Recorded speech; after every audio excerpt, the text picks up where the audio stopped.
వినోద్ గారు, ఆర్ఎస్ఎస్ గురించి ఐడియా ఉందా మీకు? ఆర్ఎస్ఎస్పై మీ అభిప్రాయం ఏంటి?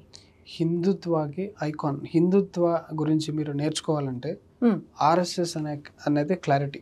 మీరు ఎప్పుడన్నా వెళ్ళారా? ఆర్ఎస్ఎస్ శాఖ ఏమైనా ఐడియా ఉందా? చాలా చాలా చాలా అంటే డెప్త్లోకి వెళ్ళలేదు, కానీ నేను చాలా క్లోజ్గా ఫాలో అయ్యాను. వాళ్ళ దగ్గర నుంచే హిందూయిజం అండ్ హిందుత్వకి డిఫరెన్స్ నేర్చుకున్నాను నేను. ఇజం అనేది మన దాంట్లో ఉండదు అని నేర్చుకున్నాను. ఇజం అంటే ఒక క్లోజ్డ్ బుక్ ఆఫ్ థాట్. దాంట్లో నీకు చర్చకి దేనికి స్కోప్ ఉండదు. చెప్పింది ఎవడో చెప్తాడు, నువ్వు వినాలి అన్నట్టు ఉంటుంది. అది కాదు, it's a Tattva, a way of life, జీవన విధానము, ముక్తి సాధనలు సంబంధించిన స్పిరిచువాలిటీ, ఆధ్యాత్మికత, సనాతన ధర్మ ఇంత నీట్గా అర్థం చేసుకున్నది ఆర్ఎస్ఎస్ నుంచే.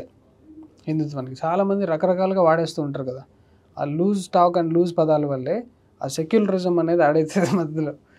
నీ మతం, నీ రిలీజియన్ ఎంత గొప్పదో నీకే తెలియకపోతే నువ్వు జనాలకి ఈజీ కన్వర్ట్ అవుతావు. అవును, అంతే కదా. లాజిక్లో ఓడిపోయిన, అవమానంలో ఉన్న ఎమోషన్ వీక్నెస్ వల్ల నువ్వు కన్వర్ట్ అవ్వడము చాలా ఉంటుంది ఆ హైప్. దాని నుంచి కాపాడుతుంది యాక్చువల్గా, జనాల్ని ఎడ్యుకేట్ చేస్తుంది RSS. Huge heavy respect. Good. ఇప్పుడు హిందువులలో చాలామంది క్రిస్టియన్స్గా కన్వర్ట్ అవుతున్నారు. ఎందుకు అవుతున్నారు? అసలు అవ్వడానికి కారణం ఏంటి? మన దగ్గర ఎడ్యుకేషన్ మన గురించి తెలియక, నేను చాలా చోట్ల చెప్పేది ఏంటంటే, మోసం చేయడం కంటే మోసపోవడమే అతిపెద్ద క్రైము. ఓకే, మనకి తెలియక ఎదవలు అవుతున్నాం మనము. నేను చాలామంది ముస్లిమ్స్ అండ్ క్రిస్టియన్స్ని తిడుతూ ఉంటే హిందువులను విపరీతంగా తిడుతూ ఉంటాను నేను నా పోస్టులు. దానికి ముందు చాలామంది హిందూ ఇడియట్స్ అనకన్నా అని నాకు మెసేజ్ చేస్తూ ఉంటారు. వి గెట్ టూ హర్ట్ అట్లా చెప్పి. హర్ట్ అయ్యేది ఏముంది? రియాలిటీ చూడండి. ఎదవల్లాగా ఎందుకున్నారు? ఎవరికి తెలుసు దేని గురించి? సనాతన ధర్మ గురించి ఏమన్నా తెలుసా? అసలు భగవద్గీత తెలుసా? నేను ఎంతో భయంకరంగా రిపీట్, నేను దేవుడిలాగా పూజించే సద్గురువుని వేదాలు, భగవద్గీత రికమెండ్ చేయకపోయినా కూడా నేను చదివి అర్థం చేసుకుంటున్నాను. నాకు సద్గురు వల్ల ఈజీగా అర్థమవుతున్నాయి. మేబీ సద్గురు లేకపోయింటే అవి చాలా కష్టపడే, బికాస్ సాంస్క్రిట్లో ఉన్నాయి అవి. కొన్ని మీనింగ్స్ ట్రాన్స్లేట్ చేసిన వెంటనే ఆ కాంప్లెక్స్ కోడ్ నీకు అర్థం అవ్వాలి కదా. నేను శరీరం కాదు, నేను ఆత్మ కాదు అనేది నీకు అర్థమవుతుందా భగవద్గీత చదివిన వెంటనే? దానికి ఎంతో సాధన ఉండి దాని డెప్త్లోకి తీసుకెళ్తే, because of Sadhguru I'm able to understand. Sadhguru followers మీరు. సద్గురు గురించి మీ అభిప్రాయం? నేను సద్గురుని శివుడి కంటే ఒక పై స్థితిలో పెట్టుకున్నా. నేను జనాలందరూ నన్ను సద్గురు పిచ్చాను అంటారు. That's okay for me, because నాకు సంబంధించిన వరకు నేను సద్గురువుని శివుడిలో ఉన్న అన్ని అట్రిబ్యూట్స్ ఆయనలో ఉన్నట్టు నేను చూసుకుంటున్నా. ఆయన భార్య గురించి, ఆయన శిష్యుల గురించి. ఇప్పుడు శివుడు 3 రకాలుగా సాధన బోధిస్తాడు. సప్తఋషులకి pure intellectual knowledge transfer, every intricacies of existence చెప్పుకుంటూ వెళ్ళాడు అనమాట 112 సూత్రాల రూపంలో. పార్వతీదేవికి నీకు ఇవన్నీ ఇంటలెక్చువల్ నాన్సెన్స్ అంతా అవసరం లేదు, ఇలా రా నా తొడ మీద కూర్చొని బికమ్ అ పార్ట్ అని అర్ధనారీశ్వరుడు అయ్యి ట్రాన్స్ఫర్ చేశాడు నాలెడ్జ్. గానాస్ అంతా చూసి, నువ్వు వీళ్ళందరికీ ఇస్తున్నావు, మా పరిస్థితి ఏంది, మేము నీతో పాటు ఎప్పుడు ఉంటాం కదా అట్లంటే, మీకు ఇవన్నీ అవసరం లేదురా, యూ డ్రింక్ ఆఫ్ మీ అన్నాడు అనమాట గానాలు. ఈషాలో ఈ 3 టైప్స్ ఆఫ్ సాధనలు ఉంటాయి. ఈషలో బ్రహ్మచర్యం ఉంటుంది, మ్యారీడ్ కపుల్స్ కూడా సాధనలు, గృహస్థ ఉంటుంది, జనాలు ఎక్స్ట్రీమ్ సాధన చేసే గణాస్ కూడా ఉంటారు, వాలంటీర్స్, అవన్నీ. నాకు సేమ్ శివుడు భూమి మీద తిరిగి ఇలా కండక్ట్ చేస్తుంటే ఎలా ఉంటుందో అలాగే ఉంటుంది నాకు సద్గురుతో ఉంటే. సీరియస్లీ ఇది చాలా ఎక్స్ట్రీమ్గా ఉంటుంది. ఒక వీడియోలో జనాలు ఆది శంకరాచార్యులు వారితో సద్గురుని పోల్చానని చెప్పి నన్ను చాలా అంటే కొంచెం ట్రోల్ కాదు, కాంట్రవర్సీకి గురైంది. అంటే నేను సీరియస్లీ గురువులందరినీ కూడా వీళ్ళు సమాధి స్థితి పొందే వల్ల అంతా ఒకటే, నాకు ఒకటే లాగా చూడాలి. లేకపోతే గురువు వర్సెస్ రమణ మహర్షి వర్సెస్ సద్గురు చేస్తారు వీళ్ళు. నేను రమణ మహర్షి దగ్గరికి వెళ్తే కూడా అక్కడ సద్గురునే కనిపిస్తారు నాకు. ఓజో దగ్గరికి వెళ్ళి నాకు సద్గురునే కనిపిస్తాడు. అండ్ ఇప్పుడు మనకి లైఫ్ గురువు అంటే శరీరంలో తిరుగుతూ ఉన్న వాళ్ళు సద్గురువు కదా. మేబీ రమణ మహర్షి నేను నాకున్న పరిస్థితిలో ఉండుంటే అక్కడికి వెళ్ళి బ్రహ్మచారి అయ్యేటనేమో నేను. ఇప్పుడు మనకి సద్గురు ఉన్నారు కాబట్టి వెళ్ళాను నేను. అంటే ఇప్పుడున్న ఫిజికల్ రెల్మ్లో ఆయన కండక్ట్ చేస్తున్న విధానాలు బట్టి నేను చెప్పగలుగుతున్నాను. అతీత శక్తుల గురించి చెప్పాలంటే సాక్షాత్ శివుడే నాకైతే సద్గురు. నాకు సంబంధించిన వరకు. వినోద్ గారిని జ్ఞానలింగాన్ని ప్రతిష్ఠించాడు. ఓకే. 7 చక్రాలు యాక్టివేట్ చేసిన శివుణ్ణి ప్రతిష్ఠించాడు. కేపబిలిటీస్. అంటే వినోద్ గారిని జనరల్గా బయట Yeah. ఎలా చూస్తారంటే ఒక rebel, Yeah. Fire brand, Mm. నిక్కచ్చిగా చెప్పేవాడు, హిందుత్వవాది. Yeah. ఇలాంటి వినోద్లో ఒక ఆధ్యాత్మిక కోణం ఉందని చాలా తక్కువ మందికి తెలిసేమో అనిపిస్తుంది. ఇప్పుడు మీ మాటల ద్వారా నాకు అర్థమవుతుంది. Yeah. అంటే ఈ ఆధ్యాత్మికతనే మీకు ఇవన్నిటికీ, దేశభక్తికి ఇవన్నిటికీ కారణం అంటుందా? అఫ్ కోర్స్ లేకపోతే నేను ఒక మంచి నడవడికనిచ్చిందా మీకు? అఫ్ కోర్స్ లేకపోతే భయంకరమైన ఎదవని. ఎందుకంటే కాలేజ్ ఏం నేర్పుతుంది? మీరు ఎంత ఎదవ పని చేస్తే అంత తోపు హీరో. ఎక్కువ ఎదవ పని చేసేవాడికి ఎక్కువ అప్రిసియేషన్ ఉంటుంది కదా, కాలేజ్ ఫ్యాన్ ఫాలోయింగ్ ఉంటుంది కదా. మామ నేను ట్యూబ్లైట్ పగలు కొట్టినా, అరే ఎట్లా కొట్టినవరా, రాయి తీసుకొని స్ట్రీట్ లైట్ ఇట్లా ఒక షార్ట్ లో కొట్టాను రా, ఒకే త్రోలో కాలేజ్లో ఉండేది కదా ట్రెండ్. ఇదా మనకి అక్కడ నుంచి ఇలా మోల్డ్ అయిపోయారు. ఎగ్జాక్ట్లీ. దాంట్లో పోయింటే అటే పోయేటోని. దాని తర్వాత కాలేజ్లో వస్తుంది జాబ్లో మనం కంపెనీని ఎట్లా ఎక్స్ప్లాయిట్ చేయాలి. అరే నాకు 3 months నుంచి బెంచ్లో ఉన్నాను రా, జీతం ఫ్రీగా వస్తుంది, నేను వేరే పని చేసుకుంటున్నాను, సైడ్ బిజినెస్, ఎవర్ గ్రీన్, ఇది కదా బతుకు, కుక్క బతుకు అంటే. ఈ బతుకులో నేను లేనురా అని ఎప్పుడు ఇట్లా జలగరిసి హ్యాపీగా ఫీల్ అవుతాను అనమాట. ఓకే, ఫీల్ హ్యాపీ అన్నట్టు. చాలా హ్యాపీగా. మీకు హిందుత్వంతో పాటు మీకు ఆధ్యాత్మికతగా టచ్ ఉంది. సో హిందూ దేవాలయాల మీద దాడులు జరుగుతున్నాయి, హిందూ అమ్మాయిలు బలవుతున్నారు. ఇలాంటి వాళ్ళు చేసే వాళ్ళకు మీరేం చెప్తారు? ఇలా వాటిని భరించే వాళ్ళకు మీరు ఇచ్చే ఏమైనా సమాధానం ఉందా గట్టిగా? వీ నీడ్ వారియర్స్ అండి. మనకి ఇంటలెక్చువల్స్ సరిపడా ఉన్నారు. We need warriors. వార్ ఫుటింగ్లోనే మనం యాక్షన్ తీసుకోవాలి. దీనికి విక్టిమ్ కార్డులు వేసుకుని రక్తాలు కార్చుకుని మమ్మల్ని ఎవడో కొట్టాడు అని బయటకు వచ్చి దానికి మళ్ళీ న్యాయం జరగకుండా ఉండే స్థితిలోనే ఇంకా నేను హిందుత్వం చూడలేకపోతున్నాను. నేను ఇలా ఉండకూడదు. మనం ఒక్కసారి మీకు అటాక్ జరిగిందంటే నెక్స్ట్ టైం ఆ సొల్యూషన్ జరిగేలాగా. ఇప్పుడు చూడండి, ఒక అమ్మాయి రేపుకు గురైంది, రాత్రికి రాత్రి పట్టుకుని ఆ రేపిస్టోడు ఒంటికాలతో నడుస్తున్నాడు యూపీలో. పోలీస్ ట్రీట్మెంట్ ఎంత. ఇలాంటి గవర్నెన్స్ మనకు కావాలి. ఇలాంటి గవర్నెన్స్ లేదంటే ఏది చేసినా ఫ్రీడమ్. నిర్భయ రేప్ కేసులో ఉన్న నువ్వు ఏం చేయకుండా పనిష్ లేకుండా వదిలేస్తే ఆ రేపులు చేసిన అందరినీ ఫ్రీ, లిబరల్, వాడికి పెద్ద తోపు లాయర్ వస్తాడు మళ్ళీ వాదించడానికి. Everything judicial and government systems మీద ఆధారపడి ఉంటుంది. దాన్ని ఎన్ఫోర్స్ చేసేది హిందుత్వ ఆర్గనైజేషన్స్. ఇవన్నీ కొలాబరేట్ అయి పనిచేయాలి. హిందువులు కూడా నువ్వు బయటకు వచ్చి నువ్వు గోల్ చేసి నువ్వు గవర్నమెంట్ని అది యాక్షన్ చేయించేలాగా చేయాలి. ఇప్పుడు హిందూ దేవాలయాల్లో హుండీలు ఉంటాయి. మనం భక్తులం, బాగా నమ్ముతాం, మన కోరికలు తీరగానే హుండీలో డబ్బులు వేస్తాం. చాలా వరకు ఇప్పుడు హిందూ దేవాలయాల్లో ఉన్న హుండీలలో డబ్బులు వేయద్దంటున్నాం. అవి మనకు కాకుండా వేరే వెళ్తున్నాయి అంటున్నారు. దానికి మీరేమంటారు? పల్లెంలో డబ్బులు వేసి పూజారికి సాయం చేయండి కానీ ఎండోమెంట్స్కి ఇవ్వకండి. That is the ultimate. ఇటు పోతున్నాయి డబ్బులన్నీ. మొత్తం అన్నీ కూడా జగన్ ఉన్నప్పుడు క్లియర్గా పాస్టర్లకి 5,000 జీతాలు ఇచ్చేది అవన్నీ అందరికీ తెలిసిందే. అది ఓకే. మనకి లోపల ఇన్వెస్టిగేట్ చేస్తే కొన్ని వీడియోలు కూడా బయటకు వచ్చినాయి. కళ్ళ ముందు జరుగుతున్న నాన్ సెన్స్ ఇది. సిఎస్ రంగరాజన్ గారు కొంతమంది ఇప్పుడు దాని గురించి పోరాడి చిలుకూరు బాలాజీ టెంపుల్ ఎంత బాగా కండక్ట్ చేస్తున్నారు చూడండి. ఆయన ఎలా చేస్తున్నారు? గవర్నమెంట్ కంట్రోల్లో లేకుండా మేనేజ్ చేయట్లే. ఆయన LLB చదివారు. ఆయన లీగలీ ఆయన ఎవరు కన్ఫ్రంట్ చేయలేరు. Very strong advocate. ఇలాంటి అర్చకుల్లో మళ్ళీ డివిజన్స్ ఉన్నాయి, అవన్నీ పోవాలి. వాళ్ళు స్ట్రాంగ్ అయితే నేను ఏ గవర్నమెంట్ ఏ గుడి మీద ఉండదు, అది ఈజీగా క్లియర్ చేయాల్సిందే. అక్కడ there are no strong devotees. ఇంకా మన దేవాలయాలు చాలా మనం వెనక్కి తెచ్చుకోవాల్సింది ఉంది కదా. ఎన్నో మస్జిదులు కట్టేశారు మన దేవాలయాల పైన. అవన్నీ ఇప్పుడు వెలికి అంటే స్టార్ట్ అయిందా? ఇప్పుడు మనకి ఏం చేయాలంటే కూడా కర్ణాటకలో ఫ్రీ టెంపుల్స్ అనేది లిబరేట్ చేసి మళ్ళీ గవర్నమెంట్ వెనక్కి తీసుకున్నారు. ఎందుకంటే లిబరేట్ చేసిన తర్వాత ప్రాబ్లమ్స్ పెరిగాయి, అరాచకం పెరిగింది. వాళ్ళ బ్రదర్స్ మధ్యలో గుళ్ళు పంచుకోవడంలో కొట్టుకోవడము అలాంటి క్లాషెస్ అవన్నీ చూసి ఈ భక్తులంతా కూడా వీళ్ళ చేతిలో ఉండడం కంటే గవర్నమెంట్ చేతిలో ఉండడం బెటర్ అని చెప్పి మళ్ళీ గోల్ చేసి ఇట్స్ గాన్ బ్యాక్. దానికి ఏ ట్రస్ట్ ఫామ్ చేస్తుంది, ఏ ఆర్గనైజేషన్ ఉంది? ఈ రకంగా నేను మన గుడి అనే ఒక ఆర్గనైజేషన్ గురించి చెప్పాలి. కరెక్ట్ సందర్భం ఇది. యుఎస్ నుంచి కొంతమంది పనిచేస్తున్నారు, మనకు కూడా ఆర్గనైజేషన్. అది ఎంత ట్రాన్స్పరెంట్గా ఉందంటే వాళ్ళు ట్రాన్స్పరెన్సీ మోడల్ మీదే ఆధారపడి అది డిజైన్ చేశారు. చాలా బాగుంటుంది. గుడిని దత్తత తీసుకోవడం యాక్చువల్గా ఆ అవార్డు వాడకూడదు. They go for find out temple, abandon temple ఒకటి తీసుకొని దాన్ని రెనోవేట్ చేసి దాంట్లో సీసీ కెమెరాలు పెట్టి దాని వెబ్సైట్లో దాని పూజ బుకింగ్ పెడుతున్నారు. So that you book for an Archana and మీరు ఒకవేళ ఫిజికల్గా రావాలంటే కూడా వెళ్ళొచ్చు, లేకపోతే అర్చకుడు అది వీడియో తీసి మీకు అప్లోడ్ చేస్తాడు. దాని ట్రస్టీ దాని సిస్టమ్ ఇంత ట్రాన్స్పరెన్సీగా ఉంటే ఇలాంటి ఆర్గనైజేషన్ గవర్నమెంట్ గుర్తించి దానికి పవర్స్ ఇస్తే అప్పుడు ఫ్రీ టెంపుల్స్ ఇస్తే స్మూత్గా ట్రాన్స్ఫర్ జరుగుతుంది.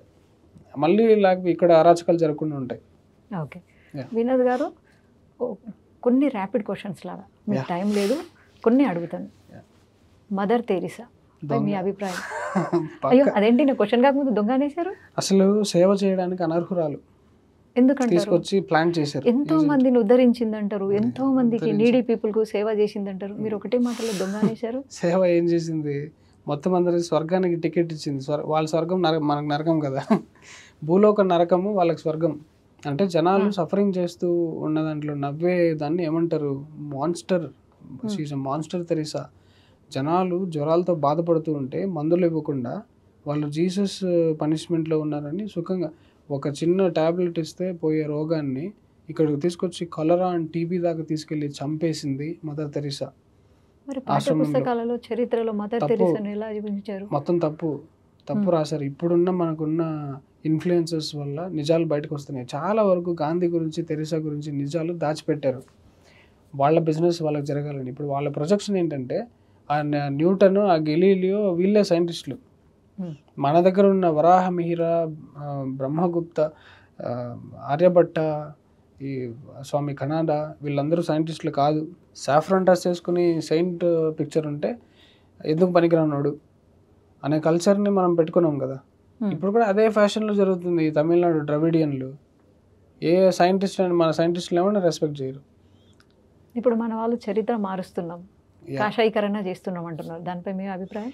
జనాలందరికీ ఎక్కిన మత్తే ఈ రిలీజియస్ అండ్ ఈ డివిజన్స్ కల్చర్, కాస్ట్ సిస్టమ్, ఈ discriminations, politics and the current డిస్కషన్లో ఇవే ఉంటాయి. కానీ ముక్తి ఎలా పొందాలి, గుళ్ళని, దేశాన్ని ఎలా రియల్ డెవలప్మెంట్ ఎవరు మాట్లాడలే. అండ్ ఈ దీంట్లో మోదీ గారిని మనం అప్రిషియేట్ చేయాల్సింది ఏంటంటే లోకల్ నాన్సెన్స్ ఏది పట్టించుకోవట్లేదు. జనాలందరూ కూడా ఇక్కడేదో గుడి అరాచకం జరుగుతుంటే మోదీ గారు పట్టించుకోవట్లేదు అంటారు చూసారా. ఆయన ఒకే ఒక ఫోకస్. ఎందుకు నేను చెప్తాను చూడండి. ప్రపంచం మొత్తంలో పేద దేశంగా మనల్ని చూస్తున్నారు. ఇప్పుడు టాప్ 5 ఎకానమీలో ఉన్నాం. టాప్ 1 ఇండియా నంబర్ 1 ఎకానమీ అయ్యి డాలర్, ₹1 వాల్యూ డాలర్ని మించిందంటే ఇండియా మాట ప్రపంచం వింటది. అదొకటే దారి. అలా లేకపోతే ఎక్స్టర్నల్ ఫోర్సెస్, ఇప్పుడు మన మిలిటరీ బేస్ అనేది చాలా ఇంపార్టెంట్. చాలామంది మిలిటరీనే అవసరం లేదని కొట్టుకుంటూ ఉంటారు. ఇండియా అసలు ఉంటుందా? అవును, అలా ఊహ కూడా అందదు మనకు. దాని మీద ఎందుకంత స్పెండ్ చేస్తుంది government? Because he is very clear in his agenda. ఇండియాని నంబర్ 1 సూపర్ పవర్ తీసుకెళ్తే then developments will be easy దేశంలో. అందుకని లోకల్ది పట్టించుకోవాల్సింది లోకల్ మినిస్టర్స్, లోకల్ మఠాధిపతులు వీళ్ళు కదా. అవును, they should take the lead. ఇప్పుడు మఠాధిపతులు అన్నారు కాబట్టి నాకు ఒక క్వశ్చన్. ఇప్పుడు మనది ఆధ్యాత్మిక దేశం, ఇక్కడ గురువులను మనం గౌరవిస్తాం. మఠాధిపతులు కొందరు మఠాధిపతులు, కొందరు బాబాల వల్ల మన హిందువులకు చెడ్డ పేరు వస్తుంది. దీన్ని ఎలా చూడాలి మనం? ఇప్పుడు చాలా వాళ్ళ వల్ల చాలా మంచి పనులు కూడా జరుగుతున్నాయి, కొంతమంది వల్ల అట్లా అవుతున్నాయి. చాలా మంది మంచిని చూడక ఇప్పుడు విమర్శకులు ఎవరైతే ఈ చెడునే బాగా ప్రాపగండా చేస్తారు కదా. చాలా మంది మఠాధిపతులు వాళ్ళ జీవితాలని త్యాగం చేసి మరి, కొంతమంది ఆయన పేరు సరిగా తట్టట్లేదు, చాలా మంది క్రిస్టియన్స్ ని కన్వర్షన్స్ ఆపుతున్నాడంట వాళ్ళ ఏరియాలో. చాలా మంది ఆయన మీద కూడా చాలా థ్రెట్స్ ఉన్నాయి. ఇట్లా ఇన్ఫేమ్ అంటే జనాల్లోకి సద్గురులాగా ఫేమస్ అవ్వడం అక్కర్లేదు. చాలా మంది వాళ్ళ ప్రాంతాల్లో చాలా హార్డ్ వర్క్ చేసుకుంటూ వెళ్ళిపోతున్నారు. వాళ్ళందరికీ ధన్యవాదాలు. కాకపోతే కొంతమంది ఏం చేస్తున్నారు, మాకు రామరాజ్యం వద్దు, సెక్యులరిజమే కావాలనే వాళ్ళు మఠాధిపతులను ఏం చేయాలి? అదే కదా హిందుత్వం అనేది. మనకు ఊచకోత కోసి మన గొంతు కోసిన దాన్ని మనమే దీన్నే స్టాక్హోమ్ సిండ్రోమ్ అంటారు. అవును అవును అవును. సో మన చాచా నెహ్రూ గురించి మీ అభిప్రాయం? హీస్ హెల్ప్లెస్ చైల్డ్ యాక్చువల్గా చెప్పాలంటే. చాలా విషయాల్లో ఇరుక్కున్నాడు. ఓకే. మిగతా వాటిని అన్నింటినీ వాడుకున్నాడు. బేసిక్గా చెప్పాలంటే అర్థ కామ అంటే లోయర్ స్టేట్ లో ఇవాల్వ్డ్ పర్సన్, అంటే లీడర్షిప్కి అనర్హుడు, దేశానికి ప్రైమ్ మినిస్టర్కి అర్హత లేనివాడిని పెట్టుకున్నాం. తర్వాత ప్రొజనీ స్టార్ట్ అయింది, డైనాసిటీ రూల్ అనేది మొత్తం స్టార్ట్ అయింది. అంటే ఎంత దీనికి కారణమే ఆ బుద్ధిజం. గౌతమ బుద్ధుడు కాదు, గౌతమ బుద్ధుడు అలాగూ గౌతమ బుద్ధుడికి చాలా రెస్పెక్ట్ ఇవ్వాలి, ఈజ్ అన్ ఎన్లైటెన్ బీయింగ్. తర్వాత చేసిన డిసైపుల్స్ చేసిన నాన్ సెన్స్, ఆ బుద్ధిజము, ఆ నాన్ వైలెన్స్. అంటే ఒక ప్రధానిగా ఎన్నుకోవడానికి సనాతన ధర్మానికి సంబంధించిన వాడు ఎవడు లేకపోవడం చూడండి. నో వన్ ఈజ్ ఇంట్రెస్టెడ్, తొక్కి పడేశారు. నో వన్, మళ్ళీ కాంగ్రెసే అంతే లీడర్ని పెట్టుకున్నారంటే యూ కెన్ అండర్స్టాండ్ ఏ లెవెల్కి ఉంది అది. సర్దార్ వల్లభాయ్ పటేల్, ఆహా, అసలు ఉక్కు మనిషి గురించి. ఉక్కు మనిషి. ఈ ప్రాంతంలో ఉన్న యాక్చువల్గా హైదరాబాద్ వాళ్ళకి ఆయన మీద ఎక్కువ, ఆయన విగ్రహం ఇక్కడ పెట్టాలి యాక్చువల్లీ. అవును నిజమేగా. రజాకర్లని చూసారు కదా మూవీ, రజాకర్ మూవీ, చూసాను. అది కూడా ఓటీటీలో లేకుండా చేస్తున్నారు. అదే కదా హిందువుల పాలిటీ దేవుడు అని చెప్పాలి సర్దార్ చెప్పాలంటే. ఆయనకు అప్పుడున్న సిచ్యువేషన్లో చాలా ఈజీ కాదు అది, ఆ డెసిషన్ తీసుకుని మిలిటరీ ఫోర్స్ అన్నింటినీ ఇక్కడ వచ్చి ఇష్యూ సాల్వ్ చేయడం అనేది. ఆయన ఎంత కష్టపడ్డాడు సినిమాలో బాగా చూపించారు. మరాఠా వీరుడు ఛత్రపతి శివాజీ, అరే ఆ పేరులో ఒక వైబ్రేషన్ ఉంటుంది కదా. శివాజీ వేలర్ గురించి కొన్ని చదివాను, ఎంత బాగుంటుందంటే ఆయన గుంపులో మొత్తం సైన్యం అంతా గుంపులో ఉంటే ఇలా శాండ్ లాగా జారీ ఎస్కేప్ అవుతాడంట ఆయన. అవును, అంటే ఒక military admin and navy, different డిపార్ట్మెంట్స్లో మనం రాజ్యాన్ని డెవలప్ చేసేది అన్నీ కూడా శివాజీ దాంట్లో డిపార్ట్మెంట్ కల్చర్ అన్నీ కూడా అప్పుడే ఉండేదన్నమాట. గుడ్ గవర్నెన్స్ శివాజీకి. Most powerful king. Bhagat Singh, యాక్చువల్గా నేను సుభాష్ చంద్రబోస్ ఫ్యాన్. భగత్ సింగ్ లాగా ఉండాలనుకోవట్లేదు, బికాస్ చేయాల్సిన పని చాలా ఉన్నప్పుడు ఒకే ఒకరిని తీసుకుని నువ్వు రిస్క్లో పడే పనులు ఎందుకు చేస్తావు? Is a legend, of course is a legend Bhagat Singh. ఆ గుండె ధైర్యానికి అసలు ఎవడు సాటరాడు. ఫైర్ మీరు ఫ్యాన్ అయిన సుభాష్ చంద్రబోస్. యా, ప్రణాళికాబద్ధంగా ఇప్పుడు పోయించాడు అసలు. మిలిటరీ వాళ్ళు ఎప్పుడెప్పుడు షాక్ ఇస్తాడా అని గజ వణికిపోయేటోళ్ళు. అండ్ అది వర్కౌట్ అంటే మనకు అప్పుడే ఇండిపెండెన్స్ వచ్చేది యాక్చువల్గా. అలాంటి వీ నీడ్ థింక్ ట్యాంక్స్. ఆ థింక్ ట్యాంక్స్ ఆర్గనైజ్ చేసే వారియర్ లాంగ్ టర్మ్ రిజల్ట్స్ ఇస్తుంది. అండ్ మన వైపు ఎవడు మనల్ని దాడి చేయాలంటే భయపడతారు. ఆజాద్ హింద్ ఫౌజ్. యోగీజీ, నేను యోగీజీ పెద్ద ఫ్యాన్ని. యోగీజీ లాంటి చీఫ్ మినిస్టర్ ప్రతి స్టేట్లో ఉండంటే మనం ఇప్పుడు ఇట్లా పాడ్కాస్ట్ కూడా మాట్లాడుకోవాల్సిన అవసరం ఉండేది కాదు. ఇప్పుడు ఏదో ఒక స్పిరిచువాలిటీ మాట్లాడుకునే వాళ్ళం, ప్రశాంతంగా ఉండేది. మన ప్రధాని మోదీజీ. మోదీ గారు ఏంటంటే దెబ్బ కొడితే వారం రోజుల తర్వాత నొప్పి తెలుస్తుంది. యోగీజీ గారు మొహం మీద కొడతారు, మోదీ సైలెంట్ కొడతారు. ఓవరాల్గా వినోద్ గారు హిందువులకు, హిందూ బంధువులకు ఏం సందేశం ఇస్తారు?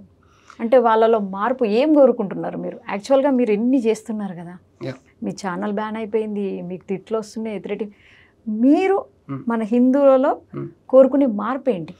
నేను పెద్ద మార్పులు ఏం కోరుకోవట్లేదు. సింపుల్గా ఇన్నర్ ఇంజనీరింగ్ అని ఒక ప్రోగ్రామ్ ఆన్లైన్లో ఉంటుంది.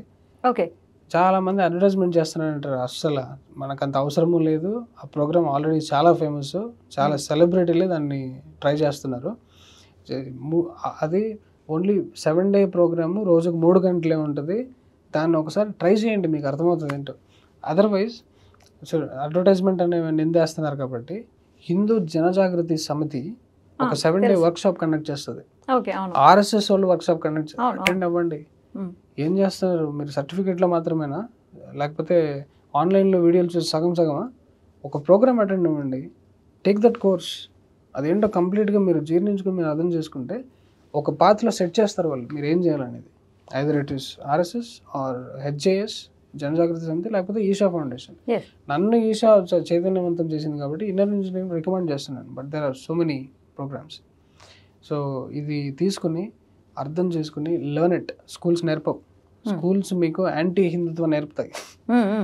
హిందుత్వాన్ని మనం నేర్పించే స్కూల్స్, గురువులు వీటిని నేర్చుకోవాలని కోరుకుంటున్నాను. మీరు ఆధ్యాత్మికంగా ఉన్నారు.